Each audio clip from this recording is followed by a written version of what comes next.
Child abuse.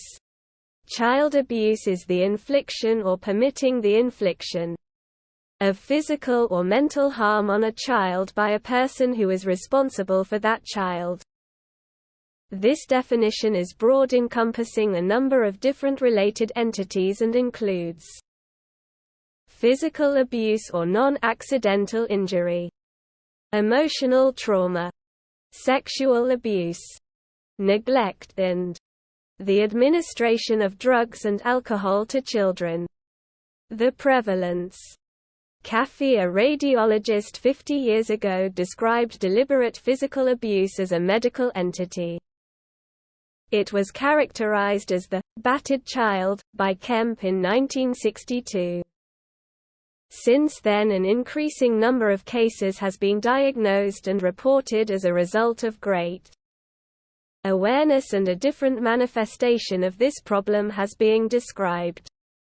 In 1960, reported in 447 children in the USA, has grown to the point that 2.3 million cases of suspected abuse and neglect are now reported each year. Of these, about 2,000 to 5,000 will die. Whereas the Accident and Emergency Department in the UK, serving a population of about 100,000 children, expect to see 10 new cases of abuse in a week. It is a pediatrics disorder, unknown to most pediatricians trained in the 1950s.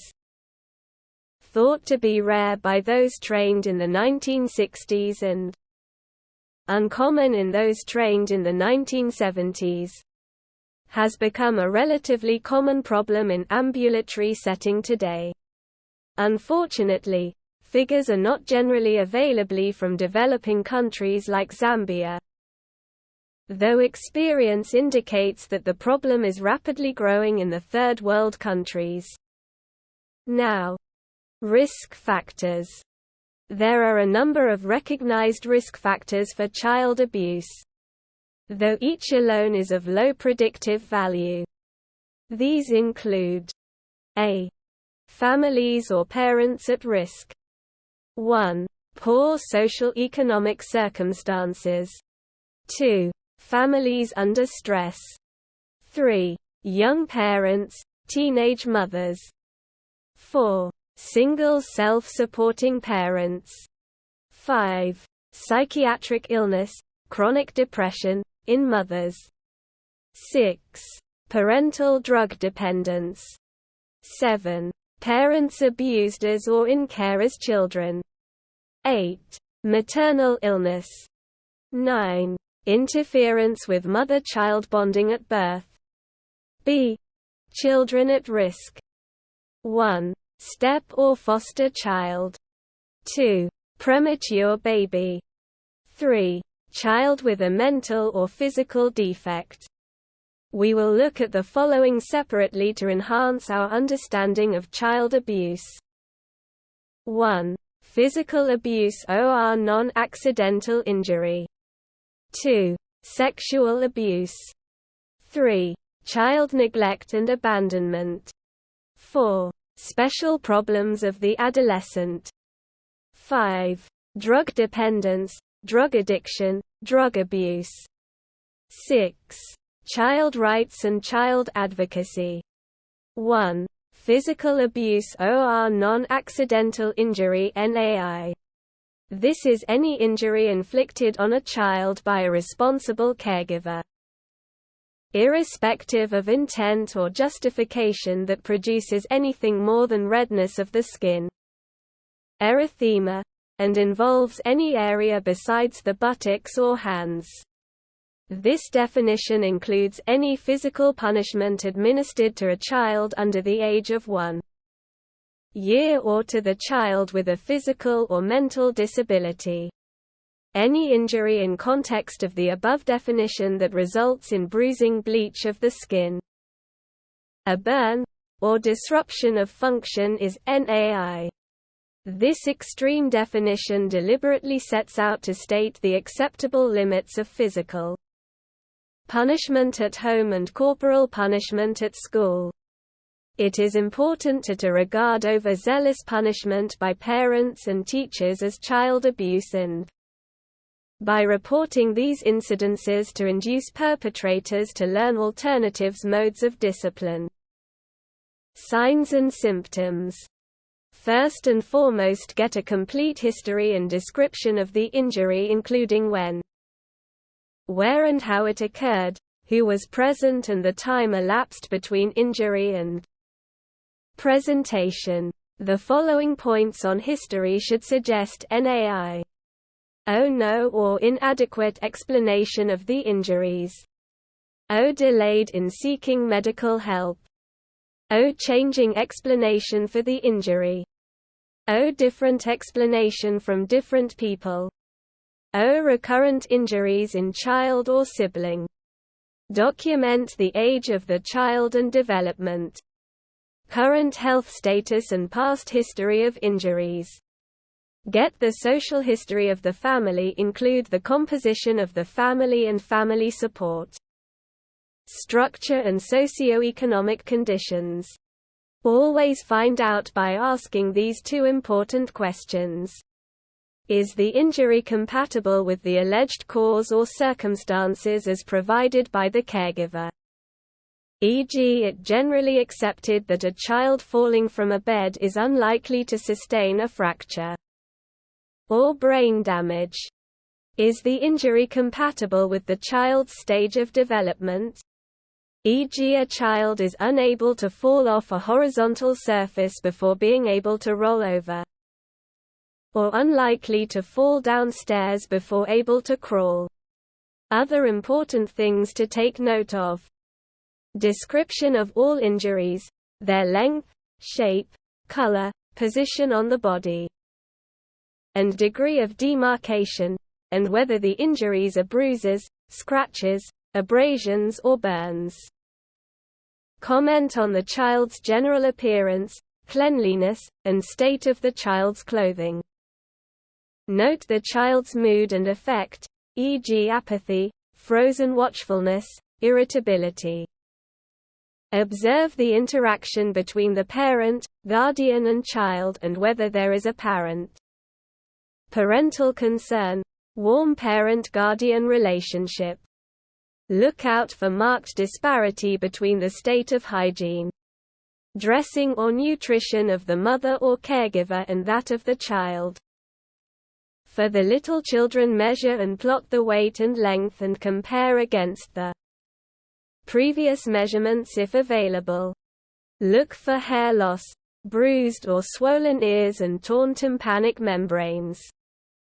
Retinal hemorrhages, damage to the gums or torn frenulum. Bruising of the neck and evidence of injury to the genitalia or anus. The following findings may suggest the possibility of NAI. 1. Bruising or abrasion with any of the following characteristics. Multiple bruises at different sites. Bruises of different ages, in white skins, see table. Well-demarcate linear bruises indicating imprints of well-known objects, such as a coat hanger or pressing iron. Parallel, tram track, lesions from whipping with a stick or cord. Black eyes, especially when bilateral, blood from scalp injury may track down to soft tissues around the eyes. Teeth marks producing crescentic bruising. Bruises on legs of a child who is not yet walking. Bruises to the face and neck. 2. Burns with any of the following characteristics. Gloves and stocking scalds to hands and feet, suggests forced immersion in hot water. Well demarcated, circular, cigarette burns, usually on the back of hands, wrists, and face. Any well-demarcated burns without an adequate explanation. 3. Multiple scars, abrasions or scratches in different stages of development. 4. Circumferential injuries of ankles, wrists, and neck. 5. Subconjunctival, anterior chamber, Retinal hemorrhages. 6. Unexplained level of unconsciousness. 7. Signs of ruptured abdominal viscus. 8. Multiple or unusual fractures.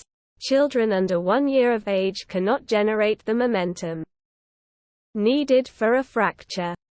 All child health professionals should have high suspicion index when dealing with children who present with some of the above criteria. There are very few absolute diagnostic criteria for N.A. and suspicion is sufficient basis for reporting of the child to the relevant authority. Investigations. Skeletal X-ray provides supportive evidence for diagnosis. Long bones are most commonly affected. Diaphyseal hash are 4 times more common than metaphyseal epiphyseal hash S. The later are much more specific for NAI. Spiral numbers of long bones indicate torsional or rotational swing by the arm. All children under the age of 2 years suspected of NAI should have a full skeletal survey performed. In children with multiple bruises, bleeding disorders must be ruled out. Sexual abuse. Sexual abuse refers to any contact or interaction that take place between an adult, with the Zambian laws anyone under the age of 16 years is a child, and a child in which the child is used for the sexual stimulation of the perpetrator or any other person. Within this definition there are 4 categories of sexual abuse. Mild sexual abuse – all activities that do not involve physical contact between a naked child and perpetrator. Moderate sexual abuse – activities which involve physical contact of naked participants but without penetration of the body. Severe sexual abuse involves penetration of any body orifice, oral, anal or vaginal, by finger, penis, or any other object. Suspected but unconfirmed sexual abuse, of an undetermined nature. Social context. This relatively common form of sexual abuse requires special considerations as it is particularly abhorrent and difficulty to detect. In most instances the abuser is a male, who may be a father, a stepfather, or a member of the extended family. Girls form the bulky of sexually abused children. Boys can account for up 20% of the victims in some regions. Boys have a different incidences to girls. 1/3 of girls will be under the age of 6 years, and in the older ages there is a peak of 10 to 14 years. Boys are more commonly abused outside the home. In many instances the mother may be aware of the abuse, or have a suspicion of the practice. She may be immobilized by cultural barriers and the fear of dissolution of the family. She may have been subjected to abuse in childhood, and may have been unable to find the inner strength to bring the affair to light. Indeed, denial on the part of the mother is not an unusual phenomenon. Since sexual abuse involves a family member, it is often characterized by secrecy, guilty, loss of trust and loss of respect, and lack of self-esteem on the part of the victim. This explains why it often takes a long time to surface and why it usually presents indirectly. Signs and symptoms. History. Certain guideline to be followed and adhered to when interviewing and taking history. In children with suspected sexual abuse, note the child's words verbatim. Avoid repetitive history. This distorts the final version and discredits subsequent testimony. In the court, Wherever possible, the child should be interviewed by an experienced and skilled interviewer. The most common modes of presentation are evidence of STIs, e.g. gonorrhea and syphilitic sores in prepubertic girls are concrete evidence, while condylomata acuminata should be regarded with grave suspicion. Urinary symptoms: genital trauma causing difficulties in walking, vague psychosomatic complaints, late onset of enuresis, urinary tract infection. Dysuria in the absence of infection should raise the possibility of sexual abuse. Vague lower abdominal pains or an explained headache are of low predictive value but may be of similar origin. How to look for evidence or associated evidence of sexual abuse. Girls under the age of 3 years may be best examined while sighted on the mother's laps with heels well drawn up against the buttocks. Genital examination to done sensitively and tactfully in patients. Do a complete abduction of the legs at the knee level. Bruising and injuries of the vulva, perineum, or thighs should be noted. Genital retraction of the labia majora. The introitus and hymen should be thoroughly inspected. Sexual penetration causes a midline tear of the hymen. Non-sexual and less forceful penetration increases the size of the hymenal orifice, greater than 0.7 mm. Inspection of perineum and anus for evidence of sodomy, bruising. Suspicious tears, dilated veins and patulous anus. Where necessary, speculum examination must be done under anesthesia. Older girls can be examined in a similar way, laying in a supine and appropriately draped. Laxity of the pubo-ococcygeal muscles is further evidence of sexual activities in a child. Investigations. At the hospital the following will be done. 1.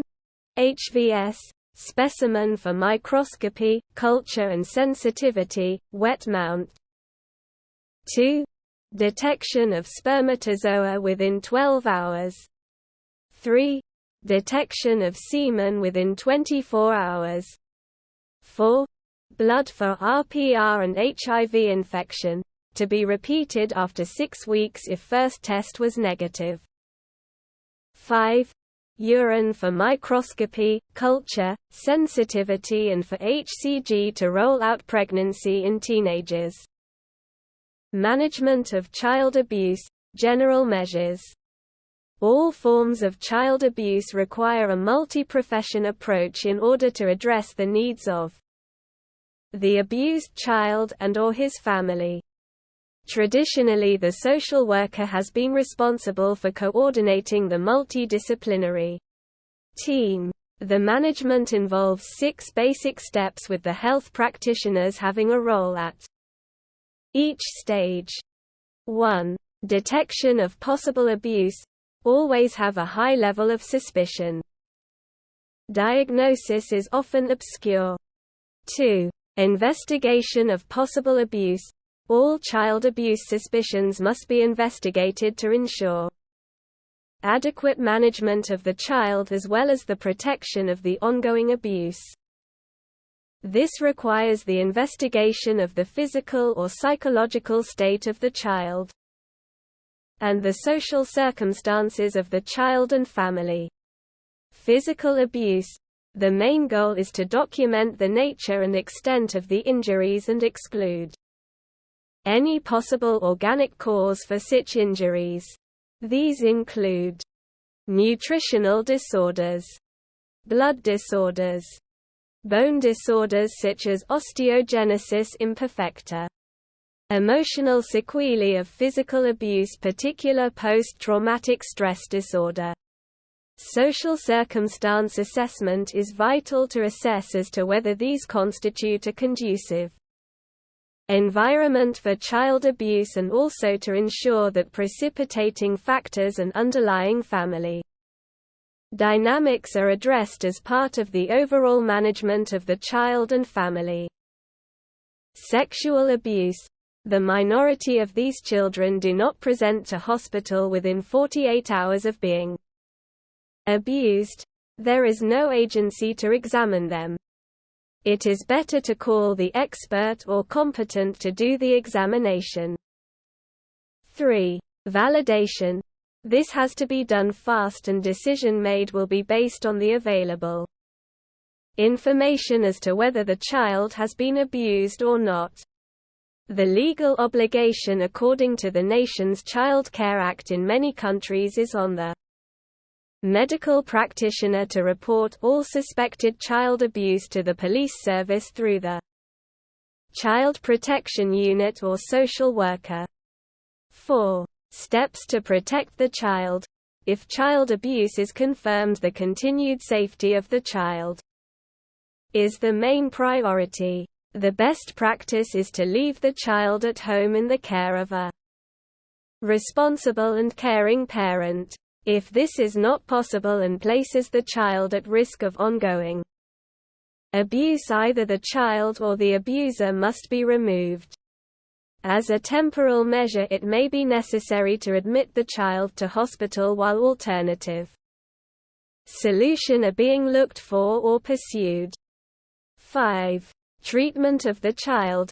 This focuses on the child's needs, namely physical. Treat all existing physical problems appropriately, e.g. STIs, antibiotics. Tetanus. Look out for pregnancy in teenagers. Emotional problems. Post-traumatic stress disorder is a common complication of all forms of child abuse, and provision must be in place for acute crisis intervention. Follow-ups and long-term support, should this be required, refer to professional with the necessary skills. 6. Rehabilitation of the child and family, the final step in management of child abuse. This will require the conduction of family therapy and reintegration of the child into the family. Involve a mental health professional. These needs must be met before the returning of the child to his/her home, and it is the responsibility of the health practitioner to ensure that these needs are done.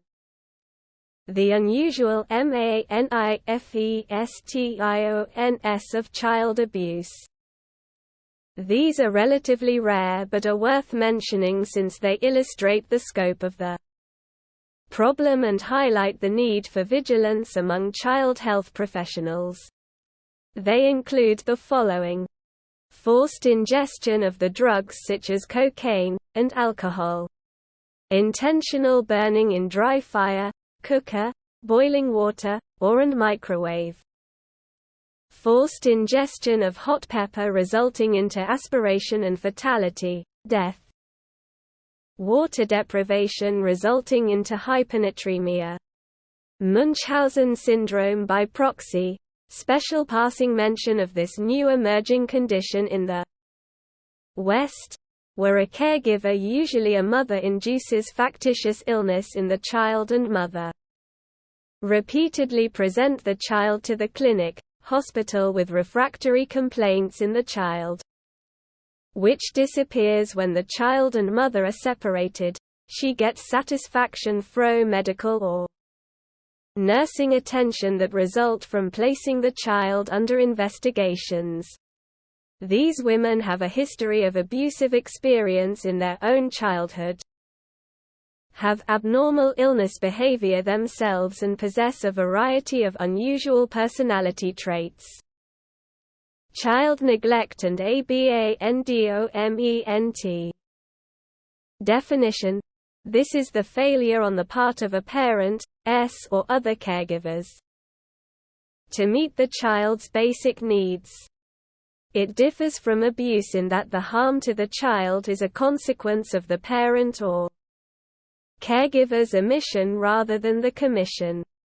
This results from the inability of the caregiver to provide and meet the necessary conditions. through lack of physical or personal resources rather than from deliberate intent, e.g. parents who are extremely poor, low income, or who have a particular cultural belief that has adverse effect on the child's health. Neglect is a big pervasive problem in developing countries. It is difficult to manage as a large number of children may be affected. Therefore, complex strategies are required. And substitute care is not a practicable solution except where malevolent neglect is demonstrated. Neglect may take various forms characterized by failure of parents to meet the needs of their children for sufficient and nutritious food, warmth, clothes and housing, cleanliness and personal hygiene, health care, protection from hazards in their environment, love and emotional support, stimulation and learning. There is a profound impact on the growth, development and well-being of the child if more than one of these is neglected. Recognized features of neglect include delayed development, especially of speech and language, failure to thrive, characterized by objective evidence of growth failure in the absence of an organic cause, characteristic features such as dental caries, pallor, impetigo and contact dermatitis, chronic suppurative otitis media, hair loss over the occiput, disorder of affect, such as avoidance of eye contact in infancy, lack of stranger anxiety as a toddler, and poor interaction with peers at preschool.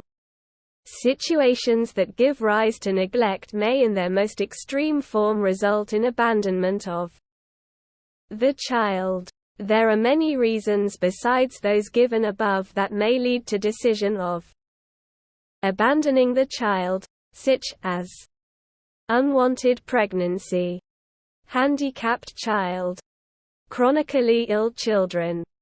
Given the poor outlook of these children, effort must be made to prevent abandonment and neglect by promoting bonding and ensuring adequate support during the crucial postnatal period and identifying mother-child pairs who are at risk as early as possible. For example, a mother who displays little interest in her pregnancy or baby, is uncooperative during birth, or is loath to breastfeed. Special problems of adolescence is a difficulty and often confusing period of physical and emotional transition from childhood to adulthood, during which pre-existing problems may be exacerbated and many new problems may arise. These include impulsive and antisocial behavior, depression and suicidal behavior, eating disorders, drug dependence, sexual experimentation. Teenage pregnancy. Some of these will be dealt with in greater details below. Sexuality and adolescent pregnancy. To most teenagers, the most significant changes associated with adolescence are probably not the physical and psychological changes that take place, but rather the increased awareness of their sexuality.